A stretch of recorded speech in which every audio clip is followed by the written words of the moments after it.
Okay, let's see how making some scones today would go. I've got this cute little book. It's called Let's Have Tea Together.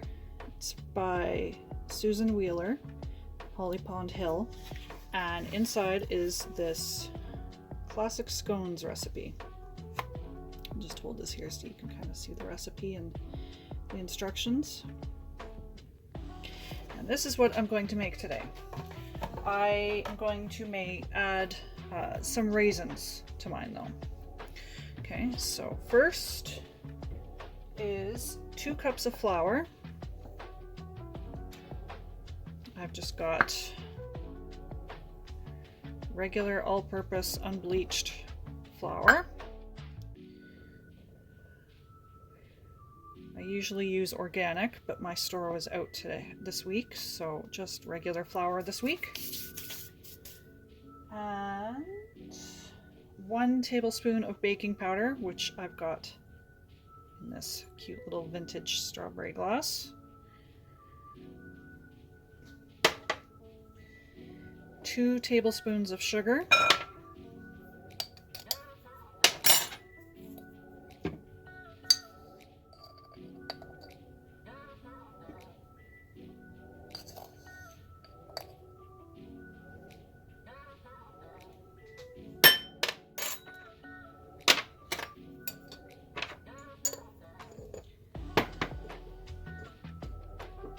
And 1/4 cup of, I'm just going to give this a quick stir, just kind of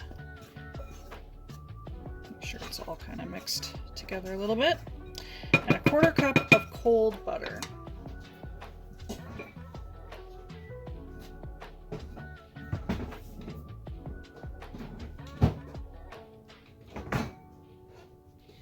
I kept the butter in the fridge to keep it cold while I was waiting for the guys to get ready to go. They're going out to the bush to cut wood. Here. I figured it would be less noisy in here if they're out of the house. Okay, so now we cut the butter in until it is crumbly.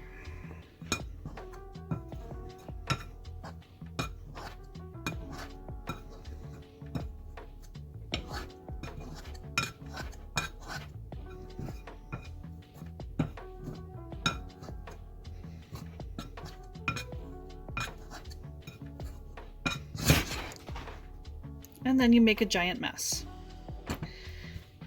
Okay, one thing you'll learn, I always make a mess. It's kind of a running joke around here. So now that I've made a mess, and I quickly paused the video here to sweep up the floor so that I don't track it everywhere. Okay, I've got, you can see here the butter's still in chunks, but not too big a chunk. Okay, so now the instructions say to add some cream,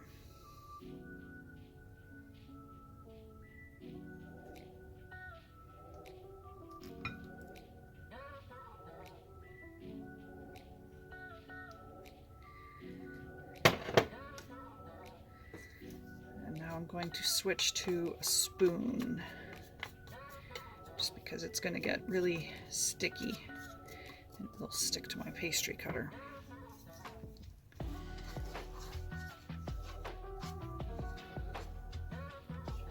Okay, see that came together nice. And I'm going to, the recipe didn't call for it, but I'm going to add some raisins. My raisins were a little bit drier than I would have liked. So I soaked them for about 15 minutes in some boiling water just to soften them up. Now that's going to change my recipe a little bit. It's going to make them a little bit moister because there's added moisture in the raisins. So I can either bake them a little bit longer or just watch, and if I think that the batter is too moist, I'll just add a sprinkle of extra flour. But I think they will probably be fine.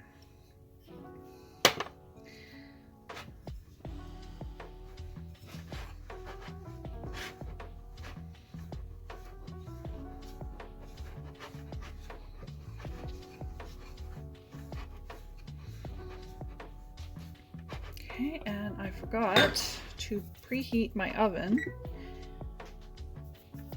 to 475. So I will start that now. There, it's preheating. Okay, now my dough is looking pretty chunky here.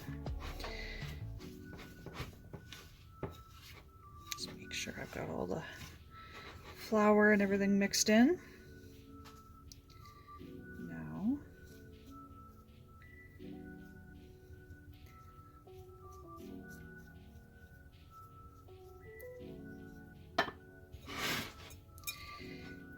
you kind of just knead it together.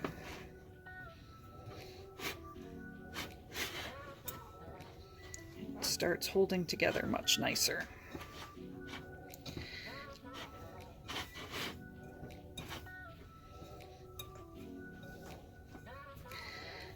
I think my dough is maybe a little bit drier than it's supposed to be, so the fact that there's extra moisture in the raisins will be helpful. Okay, now see it's starting to really hold together. Coming here, the rest of the dough in the bottom of the bowl here. All sticking together nicely.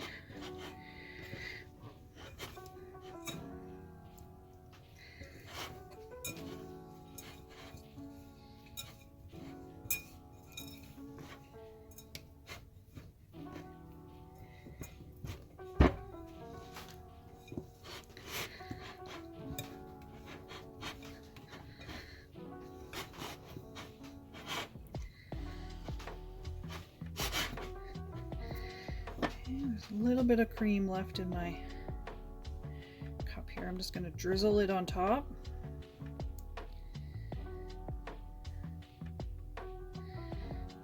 Kind of smooth it out and then flip this over, and then all the stuff that's loose in the bottom will stick to it a little bit better.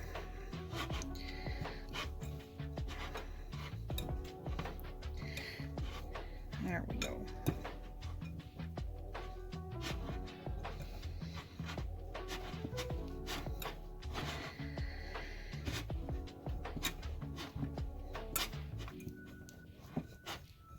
Okay, I'm just going to move this out of the way for a minute.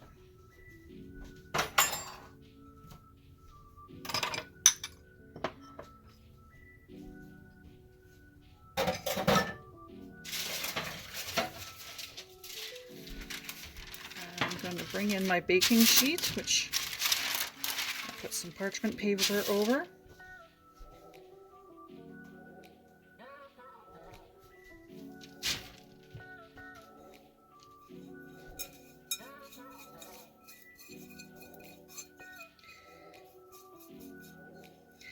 This will just make it a little bit easier for me to knead out.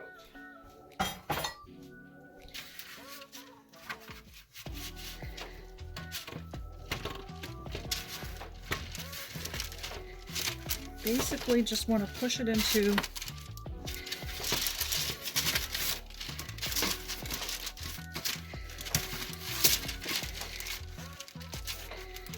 a shape.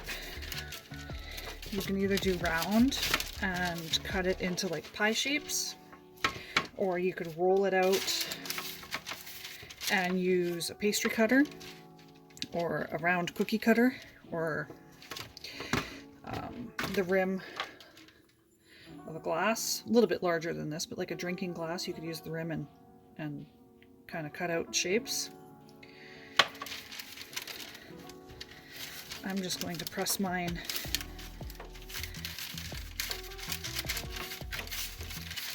out. I'm going to try and get it into a rectangle here.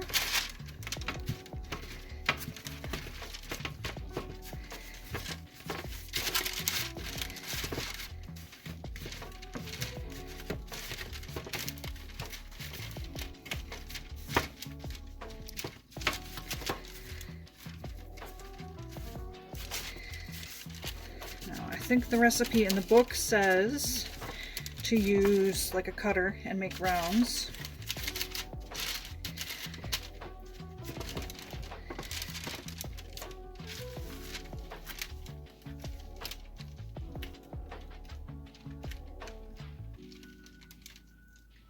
Yeah, it says to slice it into wedges.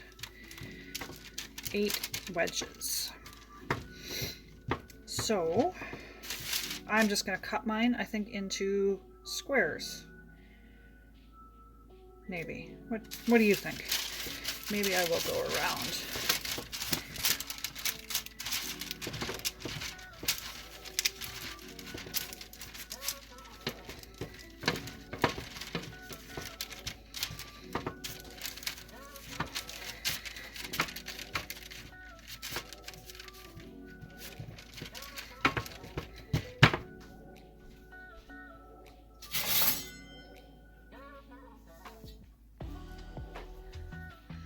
I'm just going to use just a large sharp knife.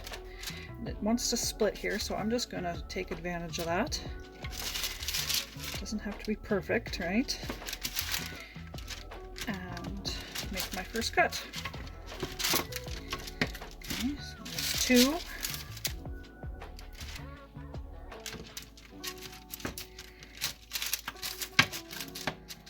4.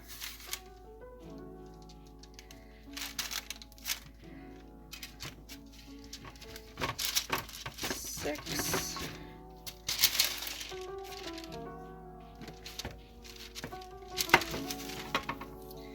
And 8 scones.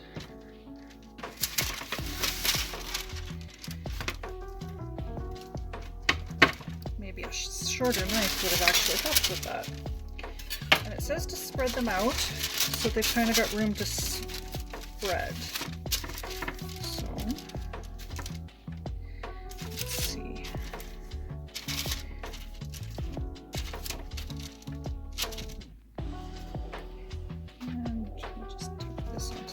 This one here.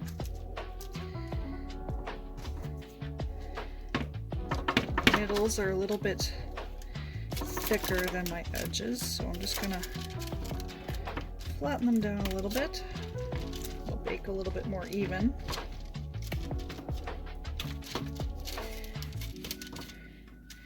They look like they're going to be a nice, tasty, rustic raisin scone.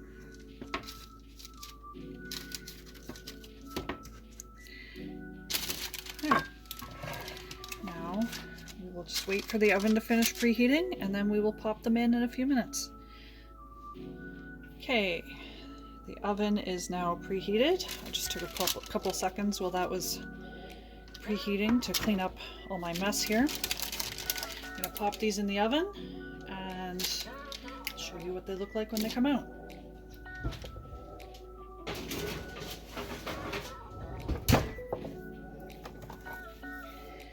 Okay, it says here 10 to 12 minutes or until golden brown. Serve hot from the oven. So I will set a timer for 9 minutes and I will check them then. Okay, be back again in a couple of minutes.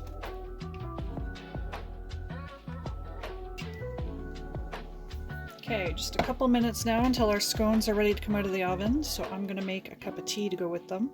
I want to show off this cute little mug I found this year at Christmas. I kind of have a mug addiction, so I've got way more mugs than I ever need.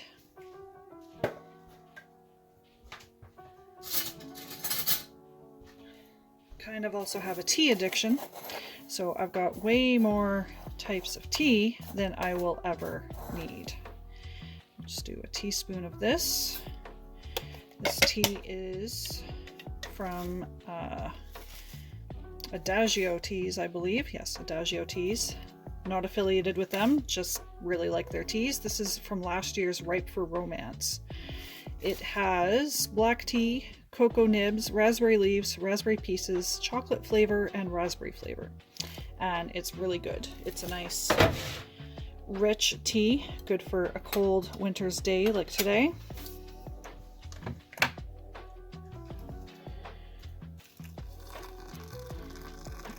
this up. I like to add milk to my tea.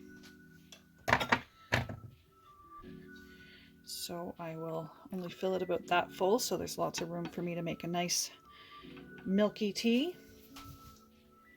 To keep all that heat and steam in there, I will put a lid on that. And we will just leave this here to steep while we're waiting for the rest of the scones. And my timer is going to go off right away, so I will check them and see if they are ready.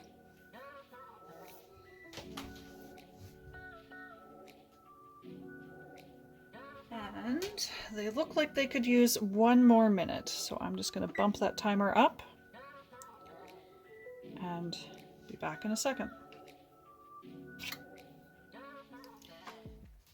Well, the timer is about to go off again. Now I will pull the scones out of the oven and let's see how they look.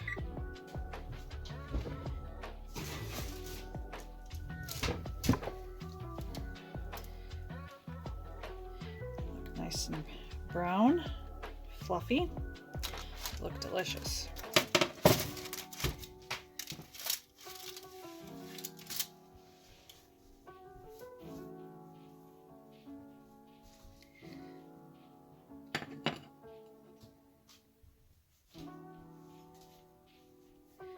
Let's see if I can get one off of here and cut open without burning myself. Let's take this one right here out of the middle.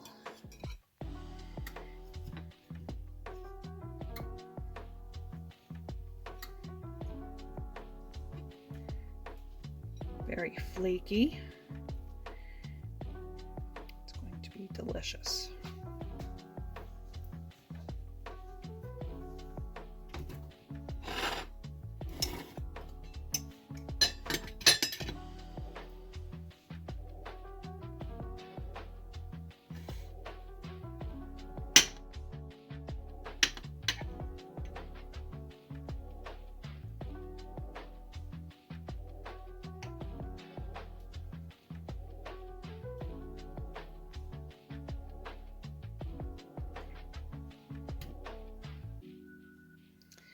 Now, lots of butter on these, and I was going to try and put some honey on, but I don't know if it's going to need honey.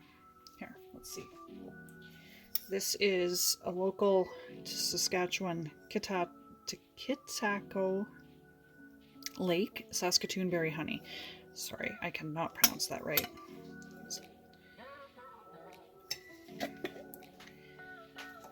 It's delicious. That's why the jar is almost empty. It is a local honey from beekeepers here in Saskatchewan, and they blend it with Saskatoon berries, and it's not a strong flavor. It's nice and mild. It's really good. For people not in Saskatchewan or on the Canadian prairies, a Saskatoon berry is similar to blueberries. They are also called service berries in other places. They grow on a low, short tree or a large shrub rather than small shrubs like blueberries do. I'll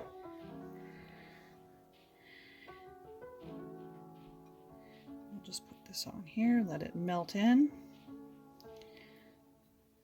It looks so good. And this little piece that broke off over here will be cool enough to eat. So I'm going to try a bite of this right now.